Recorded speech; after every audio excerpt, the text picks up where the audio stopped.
Greetings, my empire. Drezu here, back with another video, and today we're gonna be taking a look at my Stamina Warden PvP build for update 33. This is the Stamina Warden build I'm gonna be using for update 33, and this is actually my Crit Warden build with a couple of tweaks and a couple of upgrades that I did to make the build perform even better. I changed a lot of things about the build so I could get more crits consistently and I could get just a lot more damage out the build. And so far, I've really been enjoying it. I've really been enjoying this sort of play style on Warden. At first, I was kind of hesitant to do this type of play style on Warden, but as I did it and as I was in PvP, I actually really enjoyed it. But I'm gonna get more into that once I get into the build, the playstyle I'm particularly talking about. So before we get into the build video, you already know I want to actually have to hit the like button, subscribe, join the empire. You already know, helps me out, helps the channel out, helps the channel grow. And we almost at to 500. So 500 of the empire, you already know, we almost there. Anyway, now without further ado, let's get into the build. So you already know we always start with the character sheet. It's tradition. So we have 13k maximum magicka, 810 magicka recovery, which is decent. This is going to be enough of a magicka pool to get us do what we need to do. 25k maximum health. We made it to that 25k mark, which I always like to have on a character. Health recovery. I actually have a decent amount of health recovery on this build, but everybody knows health recovery is trash. This is going to get cut in half in PvP. I think it's going to be like 800 in PvP, which is not bad, but it's still health recovery. 30k maximum stamina, 1,500 stamina recovery. We're going to get a lot more stamina resources when we go to our abilities. 4,300 weapon damage on buff. 38.5 weapon crit up buff, and our penetration might seem low, but we're gonna get into how our penetration goes up once we get into the sets. Going into our back bar, 23k spell resistance and 23k physical resistance and 1,400 crit resist. Now the video I have made like a couple of days ago to basically say why I don't want to run a lot of crit resistance. If you want to go look at that video and see why I don't run, too much crit resist, you can. But 1,400, I feel like is more than enough crit resistance that you need. Now, buff stats. So buff resistance is first. We have 29k spell resistance and 29k physical resistance. We almost there at cap. We're like almost 3k off away from cap, but this is gonna give us. This is more than enough resistances that we need. Then now let's do buff damage. Oh yeah, hold on.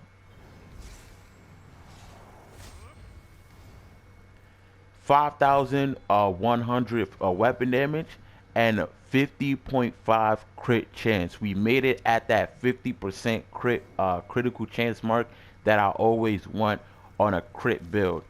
50% crit chance means that basically half of our attacks and fights are going to be crits.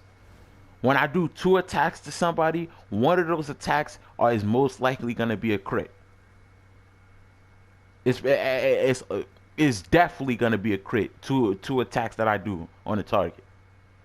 So that 50% crit chance mark is really important on a build like this, where crit, when you hit your crits, is gonna absolutely destroy your targets and it's gonna get them up out the way. You know what I'm saying? And it's also really good for crit heals as well, because now on the back bar we're gonna be critically healing half of the time, getting those crazy burst heals. So 50% crit chance is the real takeaway from the stat sheet, and what I'm really most proud about with this build, and also having a really good weapon damage pool as well. Going to attributes, we have 64 into stamina. Our race, we are Khajiit. Clearly, we're Khajiit. it's the best race when you're going a critical build, and the reason that is because Khajiit gets natural crit damage in their kit. They get 12% critical damage and 12% critical healing. So we get more crit damage as a Khajiit, and we get some, some cool other passes. We get recoveries for everything. We get max for everything, but we really looking at the crit damage and the crit healing increase that we get for being a Khajiit. Now going back into the stat sheet, for the food we're running Lava Foot, Soup, and Soltris. This gives us just raw stamina stats that we need. Maximum stamina 4,500, stamina recovery 451. We are running the Thief for more critical rating. Just to get this was just really to set our crit chance all the way up to 50%. You feel me? So yeah, we kind of need the Thief to get it to that percentage. And this is from abilities. Minor Berserk is from one of our abilities. Now, getting into the sets. Actually, before we get into the sets, let's get into our potions. We run Crown Tri Restoration potions. This, you already know, I run this on most of my builds. This is just one of the best potions in the game. It gives us all of our resources, max magicka, stamina, and health, and the recoveries for all of those. Just the ultimate resource pot. Crazy. Now, without further ado, let's get into the sets. So our front bar set, we are running Night Mothers. Now, I'm running 2 daggers. The reason I'm running 2 daggers because daggers give you more crit chance. We are running Precise on both daggers to get even more crit chance. Then what Night Mother's Gaze does is it gives us a line of critical chance, a line of weapon damage, another line of crit chance. Then when you deal critical damage, you apply major breach to the enemy, reducing their physical and spell resistance by almost 6k for 4 seconds.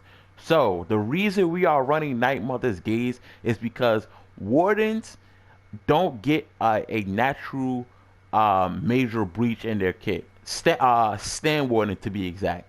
Stand Warden doesn't get natural major breach in the kit. We don't have an ability that does it. We have abilities outside of our class abilities that can do it, like Puncture from Sword and Shield.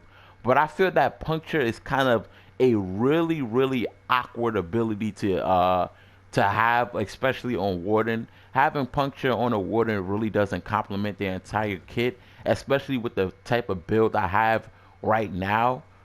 With this build, which is really like sort of a ranged build. So having Punctured is really not good, and most of the time is really gonna mess up your rotation when you're in PvP. So Night Mother is basically giving us a major breach when we crit. It's actually really good, and it's actually gonna give us the penetration that we, really good penetration, 6k penetration. So from our stats, you've seen we only have 700. We actually get penetration from Night Mothers, and it's going to set us to a decent amount of penetration. That's pretty much going to be active on a person pretty much all of the time, since our crit chance is at 50%. We're going to be critting all the time, and our enemy is going to have this debuff on them pretty much all the time. Even with Templars who have a lot of cleanses, it's not going to work because we're going to be applying this like every time we hit them. So that's why we're running Night Mother's Gaze. It also gives us a lot of crit chance just in the base stats. We get 2 lines of crit chance, which is really good and really helped us get to that 50% crit chance mark. So that's why we're running Night Mother's Gaze. I am running poisons instead of a weapon enchantment. You can run the weapon damage enchantment if you want. I don't even have an enchantment on this. I just decided I'm running poisons. Now, getting into the back bar, the set we are running on the back bar is Wretched Vitality. On the sword, I have the Absorb Stamina enchantment on it with the Powered trait to give us more healing on the back bar. And on the shield, I am running the max stamina enchantment with reinforced trait just to give us more mitigations on the back bar. And what Wretched Vitality does is it gives us a line of magical recovery, it gives us a line of stamina recovery, it gives us a line of weapon and spell damage. Then the fifth piece, while in combat, applying a major buff or debuff to a target grants you 260 magic and stamina recovery for 15 seconds. And while in combat, applying a minor buff or debuff on the target grants you 130 magical recovery, a magica and stamina recovery for 15 seconds. So Retro Vitality, I feel like, is the best resource sustain set in the game just because what it does. When you have both of the fifth piece buffs active, you're gonna have close to 400 magic and stamina recovery. I believe it's 390 magic and stamina recovery when you have both of these active, and it's so easy to activate. And you can back bar it or you can front bar it. You can put it on whichever bar you want to put it in, so it increases the utility of this set as well. And the amount of recoveries you get from it, 390 of both, is absolutely ridiculous. And it's so easy to apply. When it says a target, it doesn't mean that you have to apply it to an actual enemy. You can apply the buff to yourself. The target can be you. So I'm in combat, and say I apply my major buff and debuff, boom, boom, or major buff and minor buff, and bam, look at my recoveries. 2,000 stamina recovery and 1,200 magical recovery. Absolutely crazy. Then if you really want to see a lot of recoveries, if you really want to see it, you pop the potion. We have 2,500 stamina recovery and 1,500 magical recovery. Retro Vitality, and look at our health recovery. Our health recovery not bad. I know I be, you know what I'm saying? I be saying health recovery is trash, but 2,000, 1,000 in PvP, that's not bad. That's not bad. So yeah, Retro Vitality, I feel like, is one of the best recovery sets. It gives us really good magic and stamina recovery. You can back bar it. Just this set makes me just wonder, like, what's the point of sets like Shackle Breaker or Amber Plasm where you have this good of a set? Now, getting into the body pieces, on the helmet, I am running Gaze of Sithis. I have the max stamina enchantment on this piece. Now, with this build, you want to mix match of max stamina and max health. Basically, the threshold I wanted to break on this build was I wanted 25k maximum health, and I wanted 30k maximum stamina. So just put the enchantments on accordingly to that, so you could break those two thresholds. I have the vines on this helmet. You want 5 pieces of your gear to have reinforced and 2 impenetrable. Now this is supposed to be impen, but the reason I had the vines on it was because I thought I needed the vines to break 50% crit chance, but apparently I didn't. So yeah, just put impen on this helmet. But what Gaze of Sithis does is it gives you a line of maximum health, 3,000 maximum health. It gives us a line of 1,000 health recovery. It gives us a line of 4,000 armor. But the debuff to this is it reduces your block mitigations to 0, which is basically not even a debuff to us. Don't be fooled that we're running a sword and shield. We're not going to be really blocking on this build. Just because of the gameplay style of this build, we're not going to be blocking. First of all, this is sort of a ranged build. And second of all, we have enough movement speed. We have enough mobility on this build to, roll dodge, run around to mitigate most of our damage. We won't have to block at all on this build. So it's basically not a debuff to us. And the raw stats that this set does give us, the raw sustain, a lot of health, a lot of recovery, health recovery, and a lot of armor, just makes us so much more bulky in PvP. It helps us being able to keep ourselves up, especially if we're getting zerged down, multiple people are hitting us and things like that. We'll be able to stay up a lot more. You know what I'm saying? So Gaze of Sithis, I feel like it's a must on this build. It just makes us so much more bulkier. And for the body piece, I don't think I said this, but I have 4 medium and 3 heavy. Yeah, I just felt like 4 medium, 3 heavy was the perfect balance between heavy and mediums to get the stats I needed. So yeah. Now going into the jewelry, we are running the agility 3-piece, weapon damage enchantment on all of them with the infused trait. And what agility does is it gives you a line of maximum stamina, and it gives you a line of 200 weapon and spell damage.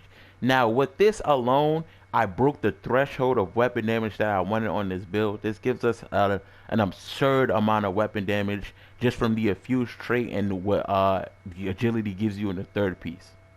You know what I'm saying? So agility, a really good set, and I like agility is because it's really good, especially for this setup. You know, we have back bar, front bar set with and you know the body pieces with gaze assist this. Then we could just squeeze in agility as a good 3-piece. So I like agility. It's a good squeeze in. It gives you a lot of good stats, and yeah, you feel me? It broke the weapon damage threshold that I wanted. Now, getting into the abilities on the front bar, the first ability we are running is Cutting Dive. Now, Cutting Dive, this is going to be our spammable, and basically what it does is it's going to send a... Wait, what? Bro, I don't know. My eyes just derped on me for a second, bro. Command a cliff racer to dive bomb an enemy, bro. I don't know why that looked so weird to me, but basically it's gonna send a creature to the enemy that deals bleed damage. And if you are more than 7 meters away from your target, it's gonna set them off balance. Then for 7 seconds. Then if the enemy is already off balance and you hit them with the this ability, it's gonna cause them to bleed over 7 seconds. So basically, this is gonna be our spammable. It's gonna do really good bleed damage, and when you're far away from them, you set them off balance, and you're gonna cause them to bleed over 7 seconds. You know what I'm saying? So really good. The bleed damage is gonna be critting a lot since we have over 50% crit chance on this build. So yeah, this is the ability why I say this is gonna be more of a ranged build, because the way we're gonna use it, we're gonna be ranged. You know what I'm saying? We're gonna use it. You know what I'm saying? People get closer, we put the growing swarm on them. Boom, boom, boom, execute. You know what I'm saying? So yeah. Next, we have Whirling Blaze. Now, Whirling Blaze, this is going to be our execute on our build. This is going to do physical damage to nearby enemies. And it's going to deal up to 100% damage to enemies with less than 50% health. Now, the reason I like this as an execute is because this is an execute that can't be roll dodge out of. You can't roll dodge out of this, you feel me? Like a lot of people when they, going up against somebody who uses executioner, they like to roll dodge out of it, get away from, get out of the execution. But with this, there's no roll dodge. You're going to get execute. You just spam this on a person and they're going to die. Next ability we have is Bird of Prey. This is going to be our source of major expeditions. It's going to give us major expeditions for 6 seconds. Then while slotted, we're going to get Minor Berserk. That's going to increase our damage done by 5%. So yeah, we want to front bar this because while we have this slotted, we get more damage done. And yeah, and this is a really, really good source of major expedition. Next ability we have is Growing Swarm. You're going to unleash swarms on your target. That's going to do bleed damage over 10 seconds. Then applying this to a person is also going to put minor vulnerability on them. That's going to increase their damage taken by 5%. And people around the person you put this on is going to take bleed damage every 2 seconds. So not only is this going to do a really good bleed take that's going to be critting a lot on this build, but it applies minor vulnerability that's going to increase their damage taken by 5%. If you pair this with Bird of Prey, anybody that has this active on them is basically going to take 10% increased damage from us. But, Bird of Prey and, this. Next ability we have is Subterranean Assault. This is the bread and butter for Warden in general. This is going to be our big burst. Basically, when you activate this ability, Shark Beetles is going to come out after 3 seconds. Then after another 3 seconds, they're going to burrow in the ground and come back up and do a poison damage again. So this is going to be the main bread and butter of our burst, and this is going to be doing the insane burst damage that we need to kill a person, especially if this crit. If both of the Shark activations crit on this ability, you're gonna get your enemy up out the way. because it's just going to be so much damage, especially with growing swarm. You're going to be hitting them with this, then bam, execute. It's over for them. So yeah, subterranean assault, really good ability, is going to be our main burst damage on this build. Next, our ultimate, we are going to be running Dawnbreaker Smiting. This is going to do physical damage and a cone, and to enemies in front of us. Then it's going to deal an extra physical damage over 6 seconds, and it's going to stun enemies for 2 seconds. You know what I'm saying? So not only does this do good damage on activation, it does a really good tick, and it's going to put people on their back. And pairing this with subterranean assault, you use subterranean assault. Just to show you not right now, put your debuff on your enemy, run that subterranean assault, boom, boom, boom. Execute. I didn't even do it right. You feel me? You put your debuff, you put your subterranean assault. You're doing this, Dawnbreaker, boom, boom. You feel me? A lot of damage. It's gonna hurt. It's gonna hurt. You feel me? So yeah, Dawnbreaker, really good ultimate. Yeah. Now, going on the back bar, our first ability on our back bar we're running is Resolving Vigor. This is going to be a really good heal tick over 4 seconds. It's going to give us a really, really good amount of health, and this ability is dirt cheap. So we're going to get a cheap heal that does really good amount of healing. You know what I'm saying? So, yeah. Next, we are running Soothing Spores. Now, Soothing Spores is basically going to give us, this is going to be our burst heal. We're going to get heals. This is going to heal us and allies. Then it heals for 50% more on allies that are within 8 meters of you. Now, basically, this ability is going to be our rally that we can proc anytime we want. Because on this build, we're going to be critically healing most of the time. So when this critically heals, you could basically just call this rally. And it heals allies as well. If you're in a group and you see somebody's about to die, you could just pop this on them, keep spamming it, and they get all their health back. So, yeah, a really good ability. It's not the best heal, and probably in Update 33, we're probably going to be running the magical version of this heal. Yeah, we're probably going to be running the magical version of this heal.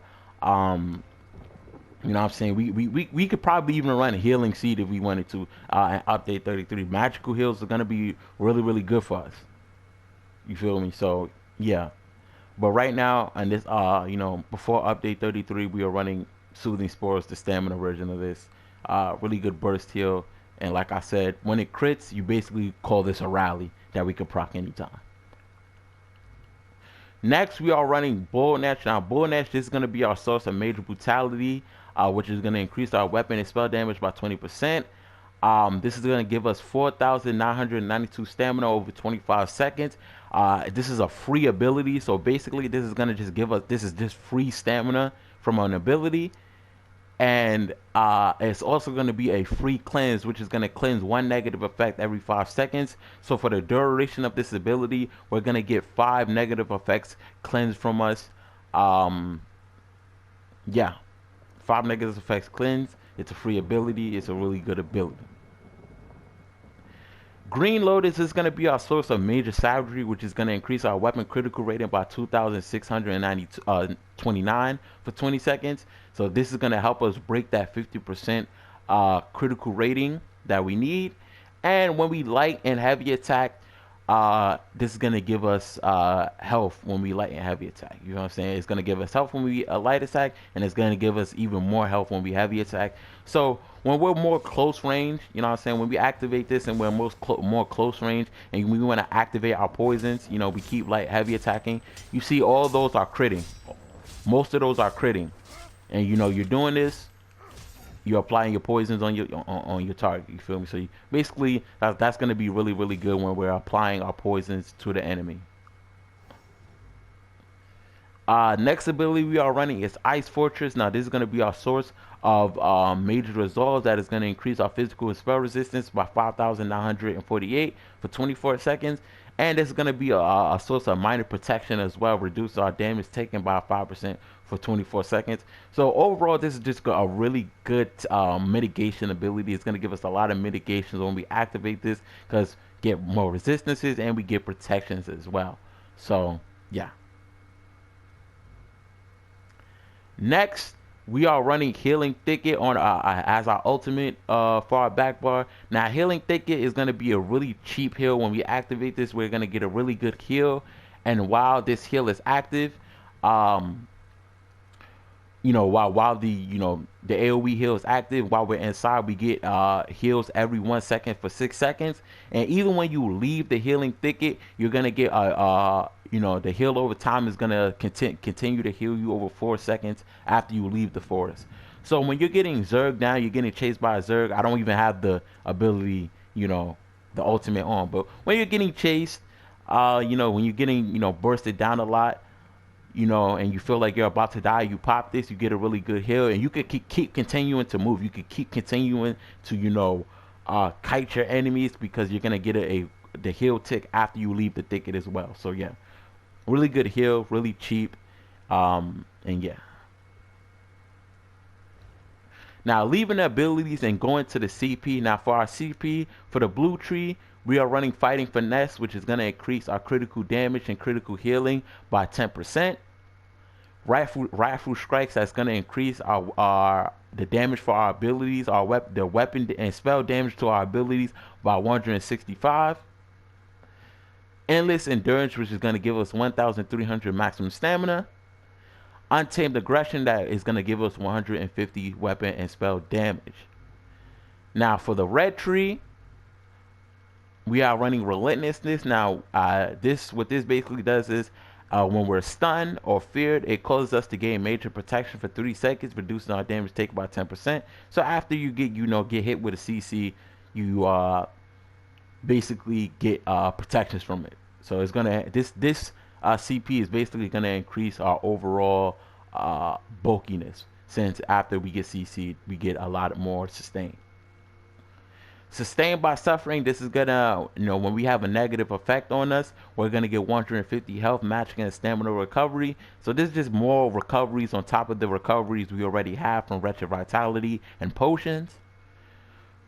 Fortified, which is basically gonna give us 1,731 armor, basically protections, physical and spell resistances. And last, we have Boundless Vitality, which is gonna give us 1,400 max health. And that's pretty much the build. I hope y'all enjoyed this build. It's really, really good. I really enjoyed this build. We're good on this build. You're gonna be critting a lot. Like just look how much you're critting. Crit. Look, burst crit. You know what I'm saying? Even our healing, activating this. Look, all those crit heals. We're gonna be activating this. Most of the time, it's gonna be crit heals. 50% of the time, it's a crit heal. You see? 15,000 heals from this ability. When we're in PvP, that's going to be close to 7,000 healing just from activating this alone. You know what I'm saying? So yeah, really love this build. Really good crit damage, really good crit heals. You're going to be bursting people down. It's going to be hard to drop you. You're going to have a lot of sustain on this build. And yeah, I hope y'all enjoyed the build video, man. If y'all did, make sure to hit the like button, subscribe, join the empire. Helps me out, helps the channel out, helps the channel grow. And yeah, that's pretty much it. Dreams of Empire out. I'm gonna see you.